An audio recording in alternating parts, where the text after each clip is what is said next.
உங்களோட liver toxic level பார்த்தீங்கன்னா உங்களுக்கு இன்க்ரீஸ் ஆகிக்கிட்டே இருக்கும். ஸோ ஃபார் எக்ஸாம்பிள் இந்த இடத்துல அதை நீங்கள் சரி பண்ணாமல் விட்டுட்டீங்க அப்படின்னா உங்களுக்கு கொஞ்சம் கொஞ்சமாக கட் இஷ்யூஸ் வர ஸ்டார்ட் ஆயிடும். So welcome boys, one more whiteboard explanation video and ரொம்ப முக்கியமான வீடியோ அனபாலிக் ஸ்டீராய்ட்ஸை பற்றி ரொம்ப ஷார்ட்டாகவே முடிச்சிடுறேன். ஆக்சுவலாக அனபாலிக் ஸ்டீராய்ட்ஸை பற்றி வீடியோ போடுறதை கொஞ்சம் கம்மி பண்ணிக்கலாம் அப்படின்றதுனால நிறைய வீடியோஸ் லாஸ்ட்டாக ரீசெண்டாக பேசியிருக்க மாட்டேன். பட் இந்த வீடியோ கொஞ்சம் உங்களுக்கு நிறையவே ஹெல்ப்ஃபுல்லாக இருக்கும். ரீசன் என்னன்னா, இப்போ ஒரு ஸ்டீராய்ட் சைக்கிள் நீங்க இம்ப்ராப்பரா ரன் பண்ணிட்டீங்கன்னா அதோட சைடு எஃபெக்ட்ஸ் வந்து இருக்கும் அப்படின்றது நிறைய பேருக்கு தெரியும். பட் அதோட சைடு எஃபெக்ட்ஸ் உங்களுக்கு ஆக்னி இல்ல மூட் ஸ்விங் இந்த மாதிரி இல்லாம டைஜஷன்ல எந்த அளவுக்கு பெரிய ப்ராப்ளம் கொடுக்கும் அப்படின்றதுக்கும் ஒரு ரீசன் இருக்கு. ஸோ அது என்னன்றதை நான் உங்களுக்கு ஒரு எக்ஸாம்பிள் உடையமே நான் சொல்றேன். அனபாலிக் ஸ்டீராய்ட்ஸை பொறுத்த வரைக்கும் ஒரு மிஸ்டேக் மட்டும் என்னைக்குமே பண்ணாதீங்க. ஸோ ஒருத்தர் என்ஹான்ஸ்மெண்ட்ஸ் எடுக்கிறதுனால அவர் நல்லா இருக்காரு, சரி அவரோட ட்ரக் ப்ரொஃபைலை நான் அப்படியே என்ஹான்ஸ்மெண்ட்ஸ் ட்ரக்ஸ் ப்ரொஃபைலை நான் அப்படியே காப்பி பண்ணி ட்ரை பண்ணனா எனக்கும் அந்த ரிசல்ட் வரும் அப்படின்றது அப்படியே அந்த மிஸ்டேக்கை தயவு செஞ்சு பண்ணாதீங்க. ட்ரக்ஸை பொறுத்த வரைக்கும் லைக் என்ஹான்ஸ்மெண்ட்ஸை பொறுத்த வரைக்கும் என்னன்னா, நீங்க தப்பா காம்பவுண்ட்ஸ் ரன் பண்ணாலும் நான் ஆல்ரெடி நிறைய வீடியோவில் சொல்லியிருக்கேன். ஸோ நீங்க தப்பா காம்பவுண்ட்ஸ் ரன் பண்ணாலோ காம்பினேஷன் ரன் பண்ணாலும் உங்களுக்கு ரிசல்ட் அப்படின்றது வரதான் போகுது. பட் இங்க ரிசல்ட் உங்களுக்கு எந்த அளவுக்கு ஃபாஸ்டா வருதா இல்லையா, ரெஸ்பான்ஸ் நல்லா இருக்கா இல்லையா அப்படின்றது ப்ராப்ளம் கிடையாது. ஒரு எக்ஸாம்பிள் பார்க்கலாம். இப்போ ரீசெண்ட் டைம்ஸ்ல நான் கன்சல்டேஷன் பண்ணப்ப ஒரு காம்பினேஷன் ஆஃப் சைக்கிள் இது யூஸ்வலா நிறைய பேர் பார்த்துருப்பீங்க. ஆக்சிமெத்லான், அனவர் அண்ட் ஸ்டானோசால் மூணுமே ஓரல் காம்பவுண்ட்ஸ் அண்ட் இவங்க மூணு பேருமே டிஹெச்டி டெரிவேட்டிவ்ஸ், டைஹைட்ரோ டெஸ்டாஸ்டிரோன் கேட்டகரிக்கு கீழே வர காம்பவுண்ட்ஸ், ரொம்பவே ஸ்ட்ராங்கான காம்பவுண்ட்ஸ். டைஹைட்ரோ டெஸ்டாஸ்டிரோன்ல ஸ்ட்ரக்சர்ல சில சேஞ்சஸ்லாம் பண்ணி உங்களுக்கு இந்த காம்பவுண்ட்ஸ்லாம் வருது. இதோட பார்மசூட்டிக்கல் அட்வான்டேஜஸ் வந்து நிறைய இருக்காது, நீங்க கூகுளில் செக் பண்ணாலும் தெரியும். அண்ட் ரிமெம்பர் ஒன் திங், இப்போ பாடி பில்டிங்கை பொறுத்த வரைக்கும் நிறைய என்ஹான்ஸ்மெண்ட்ஸ் உங்களுக்கு இருக்கு இல்லையா ஸ்போர்ட்ஸ்ல. நாட் ஒன்லி இந்த பாடி பில்டிங், இந்த நிறைய ஸ்போர்ட்ஸ்ல இந்த மாதிரி என்ஹான்ஸ்மெண்ட்ஸ் வந்து இருக்குல்ல, இதை பத்தி நான் நிறைய டாக்குமெண்ட்ரிஸ்லாம் வந்து கிடையாது. ஸோ அதை ஃபர்ஸ்ட் புரிஞ்சுக்கோங்க. இப்போ இந்த ட்ரக்ஸ்லாம் வந்து ஏன் மேனுஃபேக்சர் பண்ணாங்க, எதுக்காக இதை மார்க்கெட்டுக்குள்ள கொண்டு வந்தாங்க, ஸோ இதை கொண்டு வந்ததுக்கான ரீசன், அந்த டிஸ்அட்வான்டேஜஸ், இதை ரெகுலராக எடுத்தா என்ன ஆகுன்றதுக்கு கிளினிக்கல் பேஸ் நிறைய வந்து ரீசர்ச்சஸ் இருக்கு. ஸோ ஒரு ட்ரக்குக்கும் வந்து ஒரு ப்ரொஃபைல் இருக்கு, சரிங்களா? But body builders or any other sports இந்த மாதிரி காம்பினேஷன்ல எடுத்தா உங்களுக்கு இவ்வளோ ரிசல்ட் வரும், இவ்வளோ சைட் எஃபெக்ட்ஸ் வந்தால் அதை நீங்க இப்படி மானிட்டர் பண்ணி இதை இப்படி சரி பண்ணலாம் அப்படின்றதுக்கு எந்த ஒரு டாக்குமெண்ட்ரியுமே கிடையாது. ஆல்ரெடி எக்ஸ்பீரியன்ஸ்டான ஒரு பாடி பில்டரோ இல்லை இதெல்லாம் எடுத்து ஆல்ரெடி எக்ஸ்பீரியன்ஸான பர்சனோ இருந்தாங்கன்னா அவங்க இதை பத்தி பேசுறப்ப அங்கிருந்து நம்ம அந்த நாலேஜை கெயின் பண்ணிக்கிறது தான் நம்ம கிட்ட இருக்கிற சின்ன இன்ஃபர்மேஷன்ஸ். ஸோ நிறைய டாக்குமெண்ட்ரி ஸ்பீட் இதை பொறுத்த வரைக்கும் ரொம்ப ரொம்ப கம்மி. ஸோ அதனால ஜென்ரல் இன்ஃபர்மேஷனாக எடுத்துக்கோங்க, ஒரு ஓவர் வியூவா இண்டிவிஜுவலுக்கு நான் கொடுக்குறேன் அப்படின்றத எடுத்துக்காதீங்க. அட் த சேம் டைம் நான் என்ஹான்ஸ்மெண்ட்ஸை பற்றி பேசுறேன் அப்படின்றதுனால இதை அப்ரோச் பண்றேன்றதெல்லாம் கிடையாது. ஸோ ட்ரக் சைக்கிள் லைக் பிடிஸ் அப்படின்னு வந்துட்டா அதுக்குன்னு ஒரு ப்ராப்பர் வே, நாலேஜபிள் வேன்னு ஒன்று இருக்கு. ஸோ அதெல்லாம் சொல்லணுன்றதுக்காக தான். ஓகே, ஸோ இந்த ஃபெமிலியரான காம்பவுண்ட்ஸ் நீங்கள் ஆல்ரெடி கண்டிப்பாக நிறைய இடத்துல பார்த்துருப்பீங்க, ஆக்சிமெத்லான், அனவர் அண்ட் ஸ்டானோசால். பட் இவங்க மூணு பேருக்குமே ஒரு சிமிலாரிட்டி ஒன்று இருக்கு. அது தெரிஞ்சுக்கணும்னா நீங்க கெமிக்கல் நேம்ஸ் வந்து பார்க்கணும். ஸோ 2-ஹைட்ராக்சிமெத்திலின் 17-ஆல்ஃபா மெத்தில் டைஹைட்ரோ டெஸ்டாஸ்டிரோன். ஸோ இது போல கெமிக்கல் நேம்ஸ்லாம் நான் யூஸ்வலா சொல்றதா, கன்ஃபியூஸ் பண்ணிக்காதீங்க. பட் இங்க இருக்கிற ஒரு சிமிலாரிட்டி என்ன தெரியுமா? Look at this. 17-ஆல்ஃபா methyl, 17-ஆல்ஃபா methyl, then 17-ஆல்ஃபா methyl. So methyl, alkyl, methylated, அல்கலேட்டட், இது எல்லாமே ஒரே மீனிங் தான். நல்லா அதையும் கன்ஃபியூஸ் பண்ணிக்காதீங்க. ஸோ இந்த கெமிக்கல் குரூப்போட வேல்யூ என்னன்னா, இந்த கெமிக்கல் குரூப் இந்த டிஹெச்டி அப்படின்ற ஒரு ஹார்மோனை ப்ரொடெக்ட் பண்றது தான் இந்த குரூப்போட வேலை.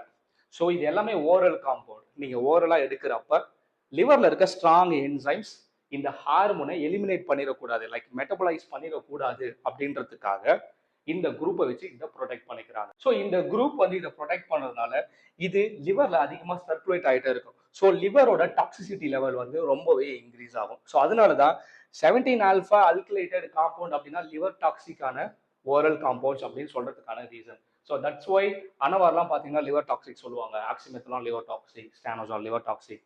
ரீசன் எதனாலனா இவனுங்க தான் ஒரு ரீசன். ஸோ இதை நீங்க டெய்லி பேசிஸ்ல ரெகுலரா இந்த சைக்கிளை நீங்க ரன் பண்ணிக்கிட்டே இருக்கீங்க அப்படின்னா இங்க ஒரு கிராஃப் மாதிரி நான் போட்டு காட்டுறேன், இங்க போடுறேன். ஸோ ரன் பண்றீங்கன்னா உங்களோட லிவர் டாக்ஸிக் லெவல் பார்த்தீங்கன்னா உங்களுக்கு இன்க்ரீஸ் ஆகிக்கிட்டே இருக்கும். ஸோ ஃபார் எக்ஸாம்பிள் இவனுங்க நீங்கள் நான் ஆல்ரெடி ஆக்சிமெத்தனான் பற்றி ஒரு வீடியோ போட்டிருப்பேன். ரொம்பவே டாக்ஸிக்கான ஓரல் அண்டு அது எடுக்கிறது அந்த அளவுக்குலாம் யூஸே கிடையாது. அது இல்லாமலே நம்மளால நல்லா இருக்க முடியும். அது இல்லாமல் வேற காம்பவுண்ட்ஸ் எடுத்தாலே நல்லா இருக்கும். ஸோ இந்த ஆக்சிமெத்ரான் எடுத்தாலே ரொம்ப டாக்ஸிக். அப்போ இந்த மூணுத்தையுமே நீங்க ஸோ இதுல ஒரு 10% உங்களுக்கு டாக்ஸிக் ஆகுது, இதுல ஒரு 10% ஆகுது. அப்போ இந்த மூணுமே சேர்த்து நீங்க ரன் பண்ணினா உங்களோட லிவர் டாக்ஸிக் லெவல் எந்த அளவுக்கு இன்க்ரீஸ் ஆகும் அப்படின்றத யோசிச்சு பாருங்க. ஸோ டெய்லி ரெகுலர் பேசிஸ்ல நீங்க எடுக்கிறப்ப உங்களோட லிவர் டாக்ஸிசிட்டி லெவல் இன்க்ரீஸ் ஆகிட்டே இருக்கும். ஸோ நீங்க ஒரு குறிப்பிட்ட லிமிட்டுக்கு மேல இது பீக் ஆகிட்டே இருக்கு. அதை நீங்க பயோமார்க்கர்ஸ் பிளட் டெஸ்ட் எடுத்து நீங்க அதை மானிட்டர் பண்ணாம இருந்துட்டீங்கன்னா, இந்த இடத்துல அதை நீங்க சரி பண்ணாம விட்டுட்டீங்க அப்படின்னா உங்களுக்கு கொஞ்சம் கொஞ்சமா கட் இஷ்யூஸ் வர ஸ்டார்ட் ஆயிடும். For example acid reflux, acidity, அந்த மாதிரி நிறைய ப்ராப்ளம்ஸ் இருக்கு. நான் இங்க இது ஒன்று மட்டும் நான் எக்ஸாம்பிள் சொல்றேன். நீங்க நிறைய ப்ரோட்டீன்ஸ் வந்து எடுத்துக்கிட்டு தான் இருப்பீங்க. ஆனா ரெக்கவரி அப்படின்றது ரொம்பவே ஸ்லோ டவுன் ஆயிடும். ரெக்கவரியோட டவுன்ஃபால் வந்து உங்களால பார்க்க முடியும். ஸ்டார்டிங் இதெல்லாம் ரன் பண்றப்ப ரெக்கவரி நல்லா இருக்கும், ஸ்ட்ரென்த் நல்லா இம்ப்ரூவ் ஆயிருக்கும், நல்லா வெயிட் லிஃப்ட் பண்ணிருப்பீங்க. பட் போக போக அந்த ரெக்கவரி ஸ்லோ டவுன் ஆகுறதுலாம் உங்களால ஃபீல் பண்ண முடியும். அது புரோட்டீனால தான் ஆகுது அப்படின்னு சொல்லிட்டு நீங்க புரோட்டீனை இன்க்ரீஸ் பண்ணிக்கிட்டே இருப்பீங்க, நியூட்ரிஷன்ல சில சேஞ்சஸ் பண்ணிக்கிட்டே இருப்பீங்க. ரீசன் என்னன்னா லிவரோட டாக்ஸிசிட்டி ஒரு லிமிட்டுக்கு மேல கிராஸ் பண்றப்ப இந்த மாதிரி இஷ்யூஸ் தான் உங்களுக்கு ஸ்டார்ட் ஆகும். பிகாஸ் லிவர்ல இருக்க ஸ்ட்ராங் என்சைம்ஸ் நம்ம சாப்பிடுற ஃபுட்ல இருக்க நியூட்ரிஷன்ஸை பிரேக் டவுன் பண்றதுக்கு நிறையவே யூஸ் ஆகுது. அதனால தான் டைஜஷனும் அப்சார்ப்ஷனும் ரொம்பவே இம்பார்ட்டன்ட் அப்படின்றத நான் நிறைய இடத்துல சொல்லியிருக்கேன்.